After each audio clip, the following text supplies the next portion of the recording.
Me parece que la injusticia social que se vive en Puerto Rico y en el mundo, pues cuando uno va viendo lo que le ocurre a los pueblos y uno va creando conciencia y uno entiende que puede aportar de sí mismo para generar un cambio positivo a toda nuestra sociedad, pues es el momento donde hago esa introspección y entiendo que mi pueblo necesita personas que lo ayuden urgentemente. E igual que en el mundo entero, esto es un problema de la civilización, es un problema mundial. Y pues acá en Puerto Rico nosotros tenemos un problema muy serio de endeudamiento público, tenemos un problema muy serio de corrupción y necesitamos personas que no estén atadas a las estructuras político-partidistas tradicionales y queremos generar un cambio positivo para todos los puertorriqueños. Y de ahí nace ese deseo de cambiar el rumbo de nuestro pueblo.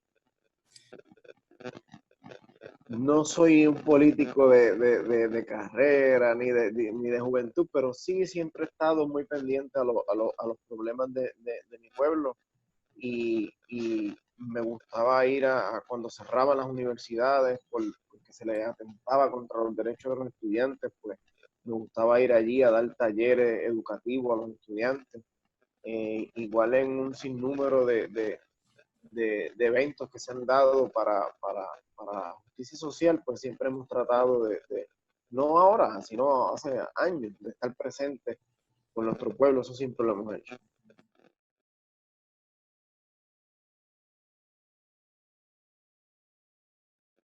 Sí, el huracán María fue un evento natural, muy potente, que literalmente destrozó, me parece que gran parte de la infraestructura en Puerto Rico. Cuando digo infraestructura, más bien a la infraestructura de servicio, tendido eléctrico, eh, servicio de agua potable, las carreteras, las vías de tránsito, pues se vieron bien afectadas, gravemente afectadas, y acceso donde vivían muchas personas y no tenían acceso a la salud, no había medicamentos, hubo limitación en cuanto a la comida y pues muchas personas lamentablemente perdieron la vida por falta de energía eléctrica, porque eran oxígeno dependientes. Eh, no tanto fue el impacto del huracán lo que causó las muertes. Con el impacto del huracán entiendo que fue entre una, una a 11 vidas las que se perdieron, pero por el mal manejo del gobierno perdimos alrededor de 4.000, casi 5.000 puertorriqueños. Los perdimos por el mal manejo de un gobierno corrupto que lamentablemente es quien está en el poder actualmente y un poco esa situación también es la que abona a que esto ocurra. Eh, Estas personas lamentablemente utilizaron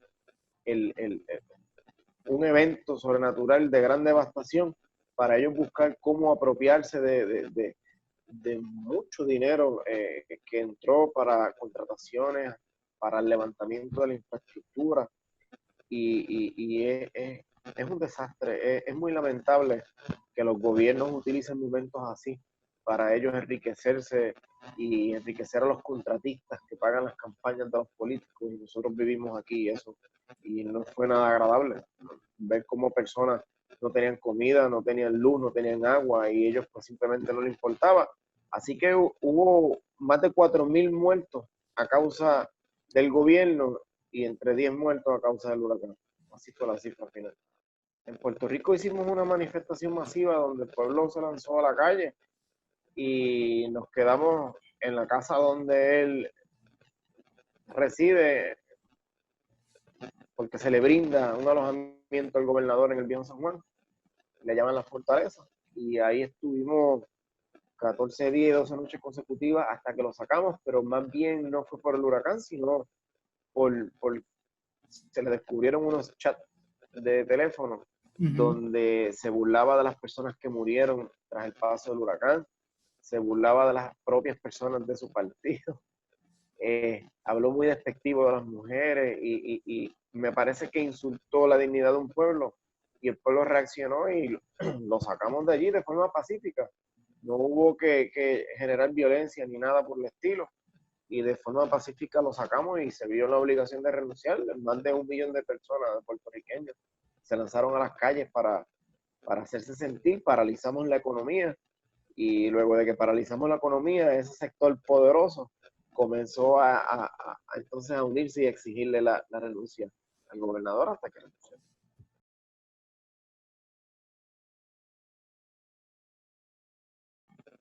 Porque los partidos, en el proceso político, en la estructura política que tiene Puerto Rico, los partidos políticos controlan el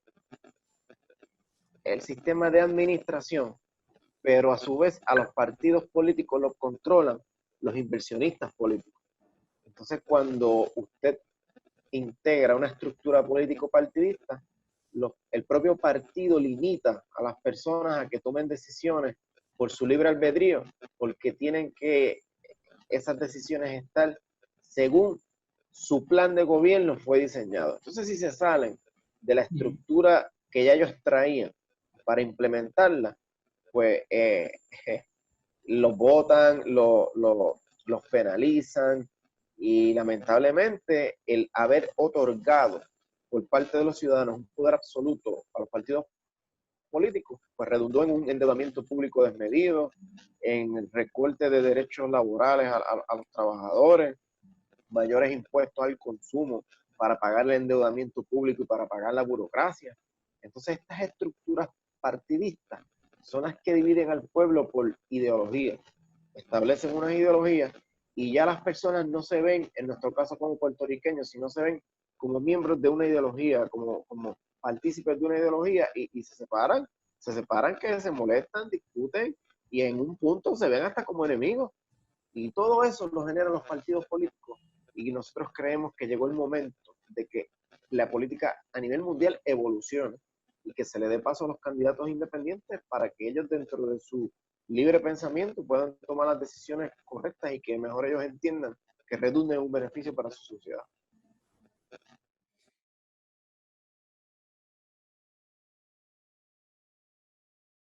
Puerto Rico enfrenta un reto económico a nivel mundial bien grande. Estamos hablando de que Puerto Rico tiene una deuda pública que supera los 120.000 millones de dólares. Para que nuestros compañeros en Honduras más o menos entiendan, la deuda de Honduras está alrededor de 10.000 millones de dólares. Alrededor de 10.000 millones de dólares. Pues nosotros tenemos 12 veces la deuda pública que tiene Honduras. Y Honduras tiene 9.5 millones de habitantes aproximadamente y nosotros tenemos 3 millones de habitantes. O sea, que estamos hablando de que un país que es 3 veces más pequeño en densidad poblacional que Honduras, tiene 12 veces el endeudamiento público que tiene Honduras.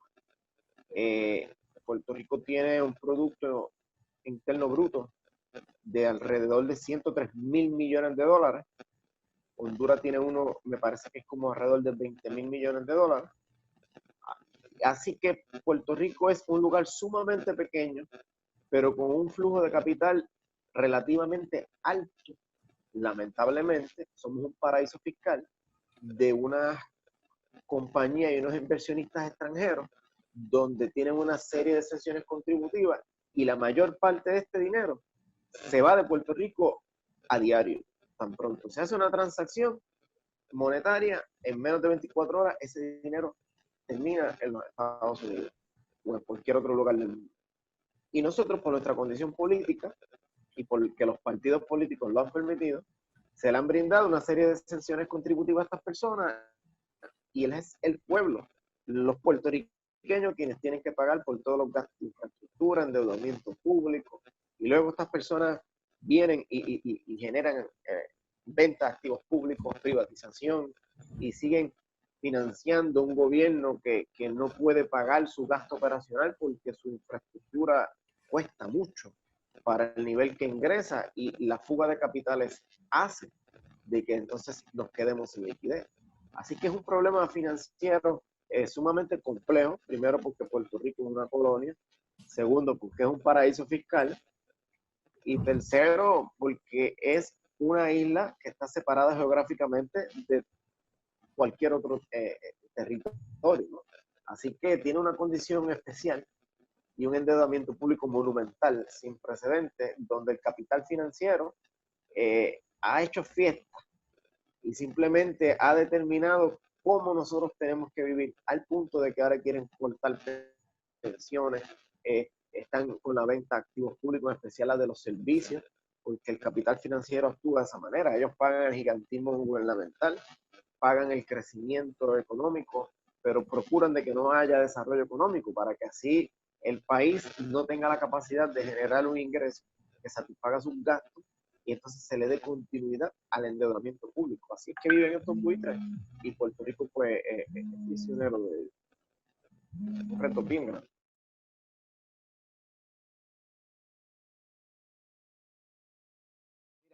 No son reformas, en nuestro caso no son reformas, estamos reevolucionando, haciendo las cosas de una forma distinta, ¿sabes? No es que vamos a reformar nada, lo que no funciona, nosotros no podemos reformarlo. Así que tenemos que cambiar nuestro modelo económico y vamos a propulsar el poder implementar un modelo económico que hemos desarrollado, un modelo económico basado en el cooperativismo, en la solidaridad, y no en el consumismo desmedido, donde lamentablemente la civilización ha caído, que se olvidan de ayudar a las personas y de trabajar en conjunto para una mejor sociedad, y simplemente estamos divididos con una competencia de sed insaciable, donde ha llevado a que el ser humano no sea solidario con los demás. Así que nosotros tenemos un proyecto muy ambicioso para desarrollar la economía de Puerto Rico a través de unos métodos cooperativistas y poder exportar nuestro producto y poder ganar un rendimiento mayor sobre el producto que nosotros estamos generando, para que nuestros trabajadores tengan mayor capital, mayor ganancia, y que se despeguen del gobierno y ya el gobierno no los pueda controlar. Así que es un proyecto muy ambicioso que aplica a Puerto Rico, pero aplica muy bien a cualquier lugar del mundo, porque, por ejemplo, Puerto Rico tiene 600.000, alrededor de entre 600.000 a 800.000 cuerdas, casi acres, con valor agrícola en Puerto Rico, según nuestros números. El valor en ganancia por cada una de estos acres a nivel agrícola puede estar entre 5.000 a 7.000 dólares, que cuando usted lo lleva a ganancia monetaria total, estamos hablando de que Puerto Rico a nivel agrícola puede generar sobre 3.000 millones de dólares. Pero no lo hacemos porque Puerto Rico simplemente es un modelo económico de consumo para el producto importado de los Estados Unidos. Así que Puerto Rico importa el 90% de lo que consume de Estados Unidos y no produce. Nosotros vamos a encargarnos de que Puerto Rico comience a producir para reducir las importaciones y que la balanza comercial comience a ser positiva para nosotros y reducir la fuga de capitales, ¿no? Y hacer una economía mucho más estable, pero solidaria a la vez, donde ya no nos estemos viendo como una competencia, sino como una hermandad. Para eso se están integrando todos los sectores estudiantiles, se van a estar integrando todo el sector de administración de empresas, mercadeo, para que se pueda hacer una cooperativa y que se encarguen estas cooperativas de la distribución de todos los productos, de la venta de servicios, generar patentes sobre muchas cosas, procesadores de alta tecnología, incubadoras, textiles. Vamos a darle forma a una producción nacional que esté en manos del pueblo y no en manos del gobierno. Así que ese es nuestro proyecto medular.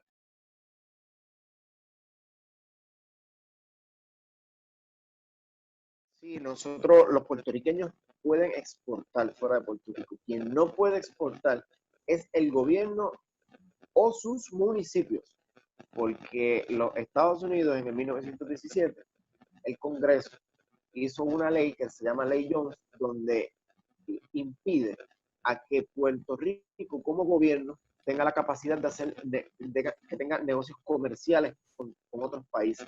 Lo que hicieron fue un paraíso fiscal corporativo, donde las personas en su carácter individual pueden hacer corporaciones, y entonces ellos sí pueden exportar y generar negocios con otros países. Lo hacen de esta manera para que los inversionistas de los Estados Unidos pudiesen venir aquí generar productos y luego exportarlos y que esa fuga de capitales llegara a la banca de los Estados Unidos. Así que literalmente ellos prepararon un lugar para ellos hacer comercio y que el gobierno no lo pudiera hacer. Y entonces en eso es que nos vemos limitados.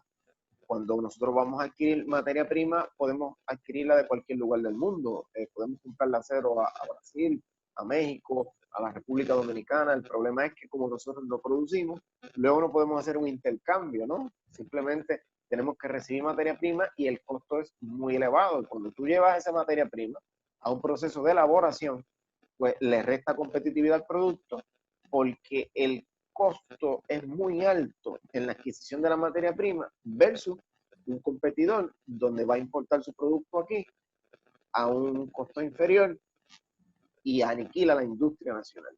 Para que tú tengas una idea, aquí en Puerto Rico los agricultores tienen un sueldo, como aquí estamos con la dolarización, tienen un sueldo entre 5 a 7 dólares la hora. Cuando esa misma práctica usted la lleva a América Central, pues notará que es bien inferior, pero bien inferior el costo por mano de obra. ¿Y qué hacen estos empresarios de los Estados Unidos?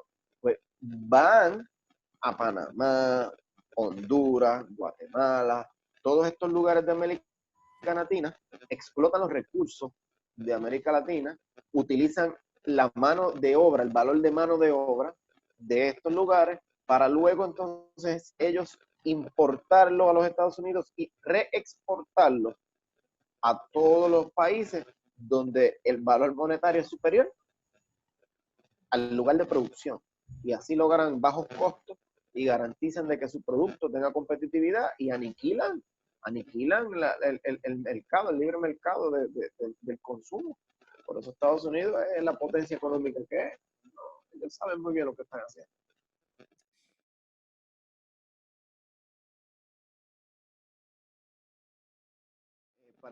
En la educación, nosotros estamos proponiendo, Puerto Rico tiene una infraestructura para la educación bien grande, que la dejaron deteriorar, pero Puerto Rico tenía muchos salones, muchas escuelas, tiene muchas escuelas que ahora mismo las están vendiendo, las están regalando a $1, para que tú tengas una idea, porque ellos ven la educación como un gasto y no como una inversión, lo cual es un pensamiento del cromañón, pero así lo ven porque el capital financiero lo ve como un gasto.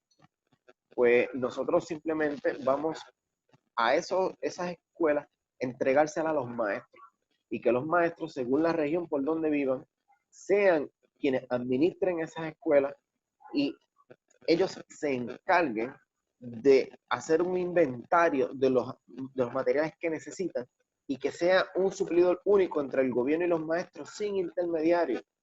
Aquí en Puerto Rico antes funcionaba así, pero luego vino un gobernador corrupto y metió la privatización en algo que no busca un fin económico, sino lo que busca es un fin social, que es la educación. Y elevaron el costo a unos niveles exagerados, donde casi a Puerto Rico le cuesta $3,000 millones al año pagar su modelo educativo. Pues nosotros vamos a reducir eso grandemente e incluso estaremos modificando la manera de dar las clases para que ya no se le den exámenes a los niños, ni mucho menos se le pongan tiempo para que los niños demuestren que tienen una capacidad de comprensión. Así que nosotros hemos desarrollado un modelo donde se va a identificar cada potencial que tiene cada niño y se va a invertir en ese potencial que tiene cada niño, porque, por ejemplo, tal vez tenemos un buen deportista que nosotros lo estamos reprobando en sus cursos escolares porque tal vez no domina la clase de idioma o la clase de historia. Entonces, nosotros como civilización hemos fallado en eso. Así que vamos a estar buscando e identificando todos los potenciales que tiene cada niño, porque cada niño es especial, y se va a fortalecer todo ese dominio que muestra el niño en esos campos para poder alcanzar los mejores profesionales en cada campo posible. Así que estaríamos radicalmente transformando un sistema de educación donde se le penaliza al niño con una prueba por tiempo a uno donde jamás tengan que medirse ni por prueba ni por tiempo, sino de una forma dinámica entre el maestro y el niño, explotando los mayores atributos y reforzando los defectos que tenga el sistema en comprensión del niño. Así que es un proyecto muy, muy bonito que si se llega a implementar, yo sé que redundará en un beneficio educativo para todos los puertorriqueños y accesible gratuitamente. No es monetario, sino que cada niño tenga la oportunidad de ir a su escuela gratis, libremente. ¿Por qué? Porque de los 103 mil millones de dólares que te dije que rondan en nuestra economía, hay para sacar 2.000 millones de dólares para que estos niños tengan un sistema de educación digno. Lo que pasa es que la contratación a estos contratistas corruptos y el gasto de lo que el capital financiero ha generado en Puerto Rico, pues limita el que ese dinero termine donde tiene que terminar y nosotros nos vamos a encargar de que eso no ocurra nunca.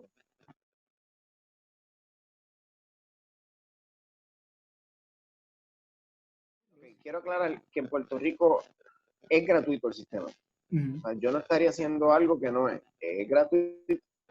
El problema que nosotros tenemos es que el costo es muy alto y el gobierno necesita estar pidiendo prestados para financiarlo. Cayeron en las trampas del capital financiero. También tenemos un problema de deserción escolar. Tenemos un problema donde los niños no llegan a la escuela, pero tenemos un sistema mediocre de educación donde ni siquiera está todo el tiempo monitoreando al niño.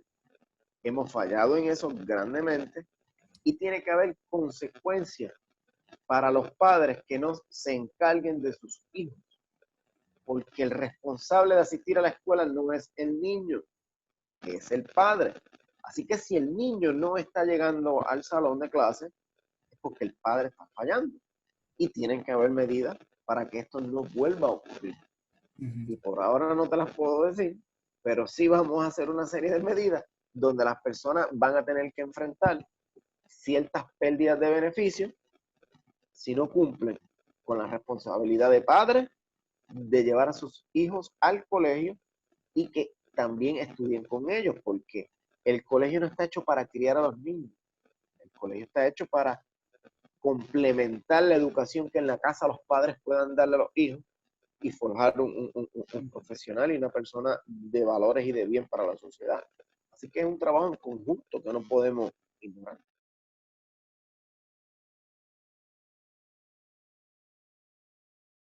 Mira, el mayor problema de deserción escolar en Puerto Rico ocurre por lo que yo te acabo de decir. Tenemos una gran parte de la sociedad donde se le ha dado una serie de incentivos a perpetuidad y luego ellos no les preocupa del que sus hijos vayan a la escuela porque ellos desde su casa van a recibir una serie de beneficios y no les preocupa y tampoco les preocupa el que sus niños progresen porque dentro de su mentalidad van a estar protegidos por el sistema y tendrán la misma calidad de vida que ellos. Así que es el problema. El mantengo, le dicen en Puerto Rico, no sé cómo le dicen allá, pero acá en Puerto Rico el problema es el mantengo, que el gobierno ha mantenido sin trabajar a muchas personas y les paga porque no trabajen, les paga porque no envíen sus hijos a la escuela, con decirte que le dan dinero para comida, no tienen que pagar agua.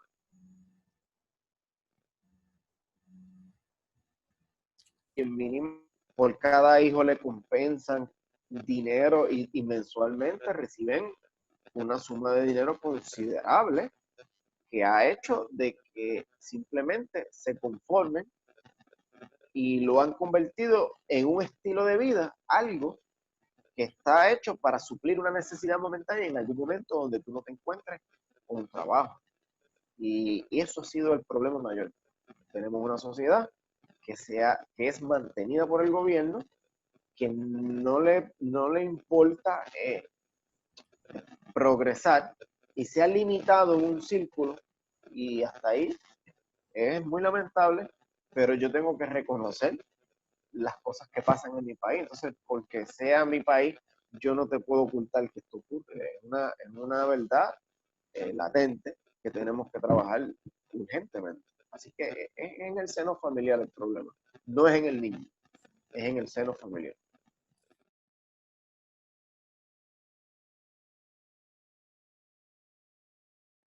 En el sistema superior, acá en Puerto Rico, no es a nivel universitario. No sé si te refieres a nivel universitario o antes del universitario. Universitario, sí, es que aquí se maneja superior universitario. Ok, ok, ok. Pues aquí a nivel universitario, Puerto Rico tiene 11 recintos. Recordemos, Puerto Rico es una isla relativamente pequeña. Pues tiene 11 recintos universitarios que son del gobierno. Hay otros que son privados, porque lamentablemente la educación ha caído en la privatización en todos los grados, en todos los sectores. Y estas universidades, pues, son literalmente bien accesibles a nuestros estudiantes.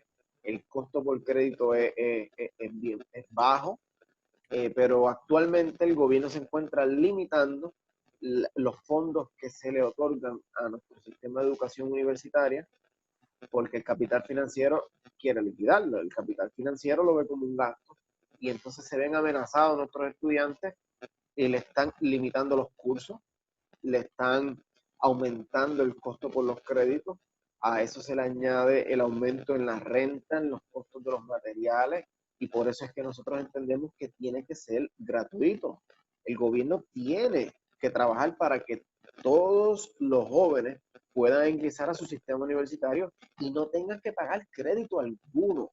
No hay que pagarlo, porque nosotros tenemos una serie de ingresos que satisfacen esa inversión, porque no es un gasto, es una inversión. Con decirte que el Producto Interno Bruto de Puerto Rico, como te dije, son 103 mil millones de dólares, pero Puerto Rico da, para que tú tengas idea, 20.600 millones de dólares en créditos contributivos. Eso es dinero que el Estado deja de cobrar para darle un beneficio contributivo o un mantengo corporativo a unas multinacionales. ¿Ves? Estados Unidos, que es el país económico más grande del mundo en cuanto a su capacidad de capital, otorga 7 mil millones de dólares en incentivos contributivos anuales. Es el tercer lugar en el mundo. Australia otorga 8 mil millones de dólares, es el segundo lugar en el mundo. Y Puerto Rico otorga 20.600 millones de dólares al año. Estamos entendiendo, ¿verdad? 3 veces lo que da Estados Unidos en incentivos industriales. ¿Qué país puede progresar así? Ninguno. De ahí está el dinero para nuestros niños, ahí está el dinero para nuestro sistema de salud y ahí está el dinero para suplir las necesidades básicas que necesita toda población y nosotros tenemos que trabajar por eso.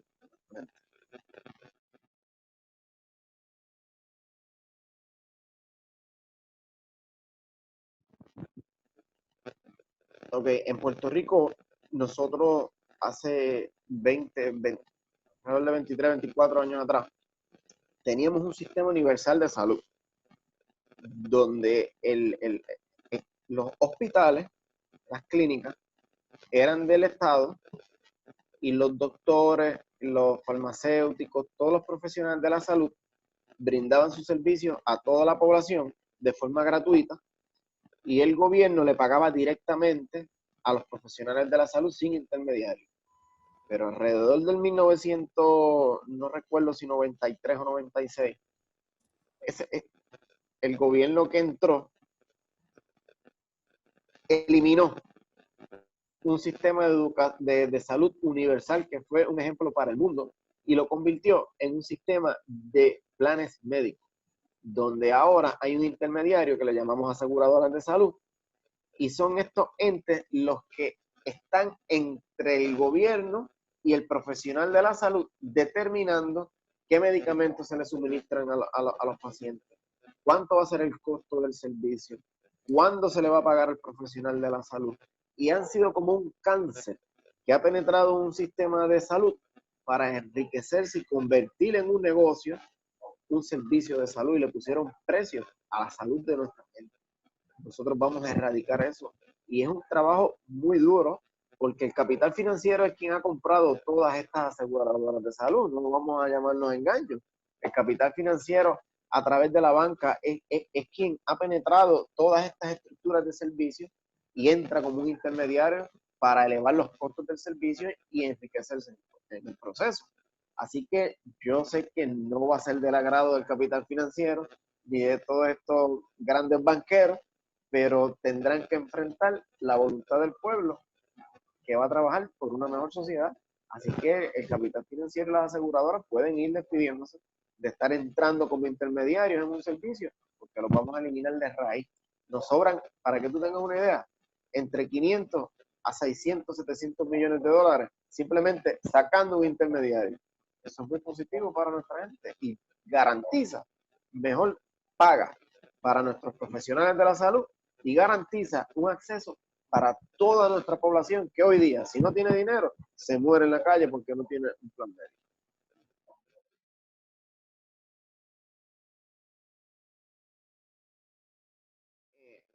Tenemos que entender que nuestra condición política es bien distinta a los demás países, pues somos una colonia. De las 17 colonias que quedan a nivel mundial, Puerto Rico es una.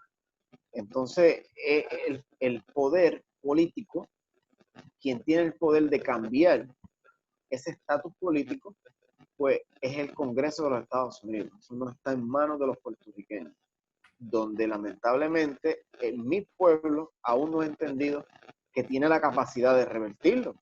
Mi pueblo necesita reaccionar y hacer valer el derecho internacional, pero no se está respetando. Entonces los puertorriqueños hemos sido una especie de seres humanos que se le ha tirado un rincón y ni las Naciones Unidas nos escuchan. Estamos en esa parte, estamos solo en el mundo, porque somos una colonia del país más poderoso a nivel económico y militar.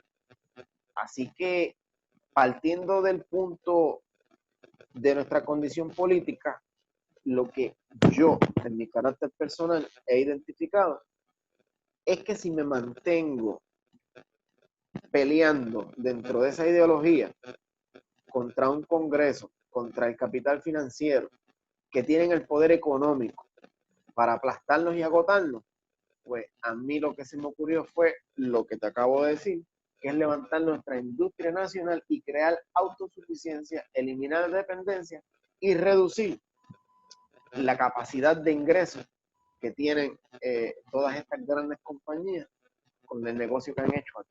Así que cuando nosotros le bajemos el rendimiento de capital, al capital financiero y a todas estas grandes corporaciones, yo sé que el estatus de mi país se va a mover.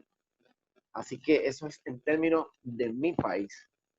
En términos de la política mundial, pues yo soy de los que favorece la libertad para el individuo, la libertad para cada país, la libertad para que cada nación se reconozca como lo que se respete la cultura, que se respete la etnia, que se respete toda la identidad de todos los pueblos.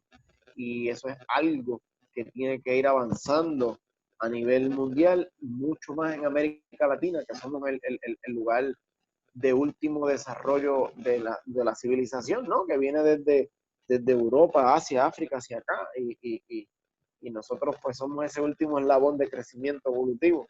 Así que nos toca a nosotros ahora hacer nuestra parte en la historia y que todos los países tengan la libertad que se merecen y que todos los ciudadanos tengan la libertad que se merece y ese es mi pensamiento político a nivel mundial.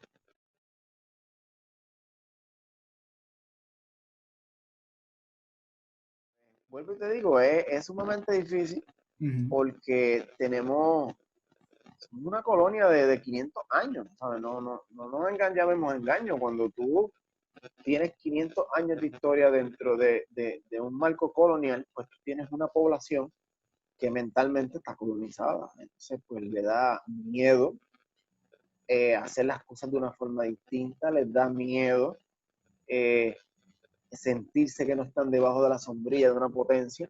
Así que yo primero tengo que trabajar con la descolonización mental de mi gente para luego hablar de mayor grado de descolonización, porque si mi gente no sabe producir, si mi gente no sabe trabajar en términos solidarios, si mi gente continúa dentro de la dependencia del consumo desmedido, dentro de esta economía de consumo globalista y no se encargan de crear autosuficiencia, entonces vamos a fracasar, no importa la ideología que seamos, no importa el acuerdo político que alcancemos. Así que a mí, yo creo que en la etapa de la historia de mi pueblo, me va a tocar el proceso de transformar la mentalidad de mi gente.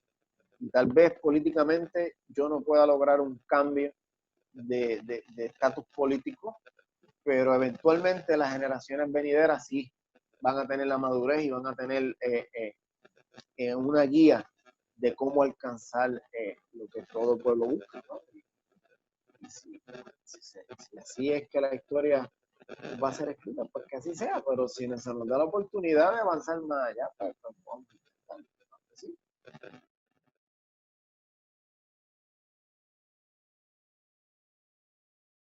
Primeramente la identidad de la sociedad, pero el bien común y la felicidad de esa sociedad.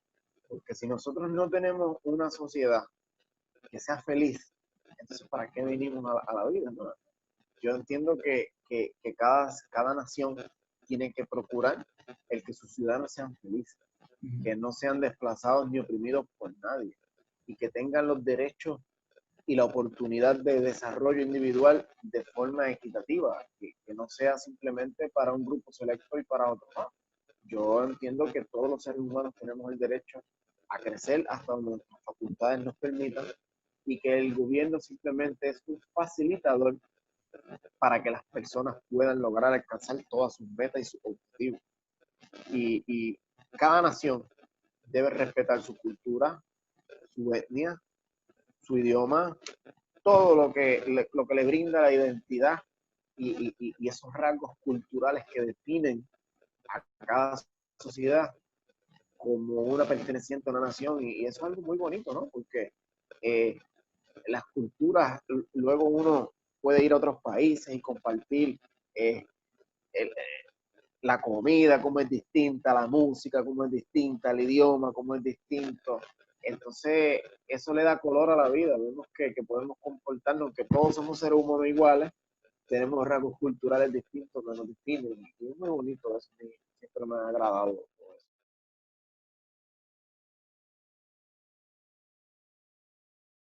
Gente de pueblo, esto, para que tú tengas una idea, en Puerto Rico los políticos levantan millones de dólares. Millones de dólares. Nosotros no hemos recogido dinero ni vamos a recoger dinero. Nosotros simplemente, un grupo de pueblo se reunió y decidió enfrentar al sistema que el capital financiero siempre financia y trata de imponer con la opinión publicada toda una serie de propaganda para engañar a la gente y mentalmente no jugar con ese pensamiento. Y nosotros lo hemos hecho a través de las redes sociales de forma educativa y eso ha logrado un levantamiento de conciencia popular. Así que yo me siento muy orgulloso de las personas que colaboran conmigo, que son personas de pueblo, todas normales. El doctor Quintín, que entiendo que lo conoce, es uno de ellos. Y es muy bonito porque son personas que aman a su país y todo lo que hacen es por el bienestar.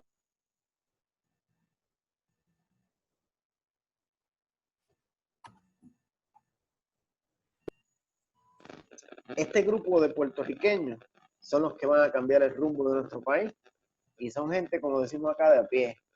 Son personas que no vienen de altas esferas sociales ni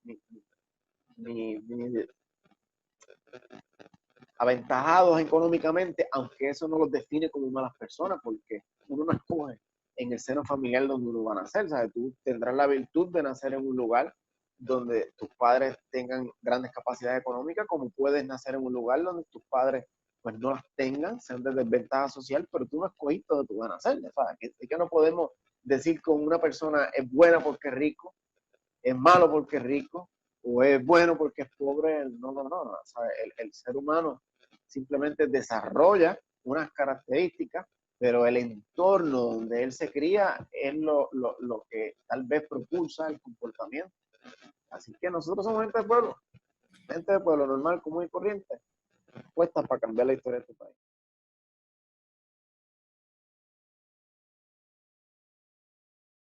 Sí, pero recuerda que la política no es aspirar a un cargo político.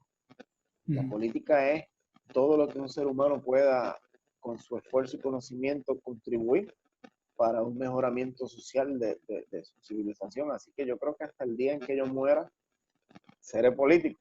No politiquero, que son dos cosas distintas, pero muero siendo político. Pero muchas gracias por la oportunidad y un abrazo a todos nuestros hermanos hondureños desde acá de Puerto Rico.